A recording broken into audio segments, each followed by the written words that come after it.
Alright everybody, we got ourselves a code red, a creation club alert, whatever you want to call it. We got ourselves some serious biznaz to get into, so let's dive right in. Bethesda released an article on Bethesda.net titled Creation Club Anniversary Sale, and it starts off by saying, it's been a remarkable 2 years for Creation Club. I mean, yeah, remarkable is one word for sure. Anyway, as I'm sure all of you have imagined, the article goes on to list a sale for the Creation Club on its 2-year anniversary, marking down prices for both Skyrim Special Edition and Fallout 4 objects. So it goes without saying that if you've ever been interested in buying anything from this store, now's your chance to get them at the price they probably should have been at. But if you want my humble opinion, support modders in a different way and don't fuel Bethesda's bad systems. Now on to the meat and potatoes. What's next for Fallout 4? We have a wide variety of new creations incoming, including a battle to retake Quincy from the Gunners, a high-tech combat rifle, and vault suit customization options. We are also adding several workshops, each in a new location. Alright, Maddie, I'm probably not gonna buy it, but what's the big deal there? Well, let's turn the page. Fight the good fight in the Capital Wasteland. Travel to GNR Plaza in DC to stop an incursion of Commonwealth mercenaries attracted by an unfortunate call for aid. This is one of our biggest Fallout 4 adventures yet, and includes over 8 new armors inspired by Fallout 3. Okay, I'm sure some of you are on board with my irritation train, and some of you may be confused why I'm irritated because it's more Fallout 3, so allow me to explain for those who are confused.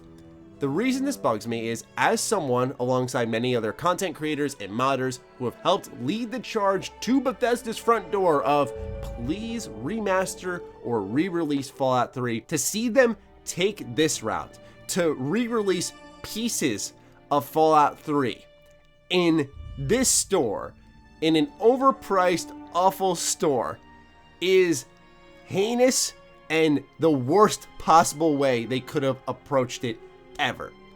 Now, the reason I feel this way is because when you look at Fallout 3 nowadays, I made a whole video dedicated to it, but I'm going to reiterate a lot of what I said there. The PC version does not function at all. The PS3 version barely runs. The Xbox family is doing just fine. You can run it on your Xbox One, it runs fine on the 360, you're safe playing it there. So 2/3 of your gaming systems cannot run one of the most definitive, groundbreaking open world RPGs ever created. And your way of responding to that, after fans clamoring for years and years, is to split off one of the most famous parts of the game, put it in your awful microtransaction shop, which I know it won't be cheap, and sell us some nostalgia, instead of actually doing what makes the most sense. Now, the other reason it doesn't make sense to me is because if I'm a business and I see Fallout 76 really got trashed at launch, and rightfully so, it's trying to bounce back, Wastelanders is an exciting premise, don't get me wrong, but as far as I'm concerned, if I'm Bethesda, 76 probably didn't make as much money as they expected, so why don't you capitalize on that void Fallout fans are feeling and fill it yourselves with an older title in your library that people can already in some way access with backwards compatibility, re-release that, and all of a sudden, you've got yourselves a lot of money. And you don't even have to take Bethesda Game Studios Maryland off of Starfield to get this to happen. You've got the money. What if, for example, we contacted the modders who are already working on a remaster of the entire Fallout 3 game in your Fallout 4 engine, kind of like what you guys are trying to do here with a bit and piece, and said, hey, we'll put you and a bunch of your developers up in a studio, we'll start lending you a budget, and we'll make this an officially licensed product underneath the Bethesda name. Why not? Why not? I know it's not as simple as just slapping this all together, and I will never try to present it that way. I know there's a lot more paperwork that has to go on, a lot more legal verifications and licensing that has to happen. I get that all. But for the love of God, if a modding team can start putting together a Fallout 3 remake, but all you can do is through Creation Club release a tiny piece of it and dangle the nostalgia carrot to get people to hop back in, I know exactly what they're doing. That's why it bugs me. And I don't know if anyone found it a little interesting, but if you note, the GNR Plaza is a part of the Creation Club package, and one of the very few extensive looks we got at the Fallout 3 and Fallout 4 mod was of the quest in GNR Plaza. I know that they're two completely different storylines apparently, given the description for the Creation Club versus what was going to be just a Fallout 3 remake, but it's just some food for thought. I'm not accusing anyone of stealing, but given what happened with the Fallout New Vegas mod versus something in Far Harbor, I don't sit here and put the blinders on. It's something that we're all aware of, and I just found the choice of location a little interesting. Given how definitive it is, it makes sense, but it's a bit of a head scratcher. Is more Fallout 3 bad? No! I love the idea of more Fallout 3, but I know that up until this date, Creation Club has never offered a single thing that was interesting looking until they dangled Fallout 3 in there, and they know that that's something that'll start getting people in the store. And why do I still believe that? Because if you look at the Elder Scrolls side of things, it's doing the same exact thing, just not as egregious, we'll call it. What's next for Skyrim? We have two upcoming adventures. Skulk across Skyrim in the hopes of obtaining the fabled Grey Cowl of Nocturnal, and seek out the sword of the famed Redguard, Cyrus, rumored to be on a lost pirate ship. We also have a new player home, a Nordic hall, found in the mountains of the Reach. So for those who aren't aware, there was this game called The Elder Scrolls Redguard. It was a action-adventure title. It wasn't like your standard Elder Scrolls games where you create your own character and race and whatnot.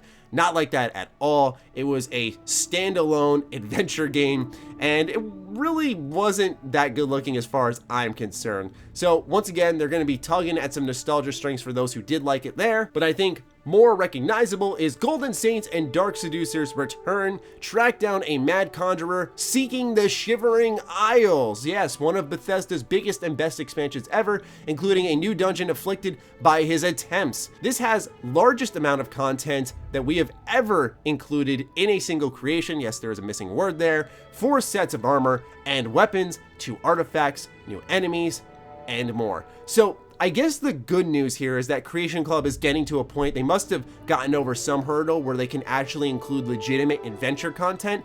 I just take major issue with them cashing in on nostalgia through this program after years of backhanding us with awful prices. And I don't want to say bad products because I know the modders work hard on it, and I don't think the products themselves are bad, but they're just overpriced, okay? And when you start to see them saying, yeah, we're going to bring back a part of Fallout 3, oh my god, it's probably going to be like $30. And what's sad is it's not even DLC. You could get like Far Harbor probably for cheaper than what you're going to be able to get the Fallout 3 part of this Creation Club for.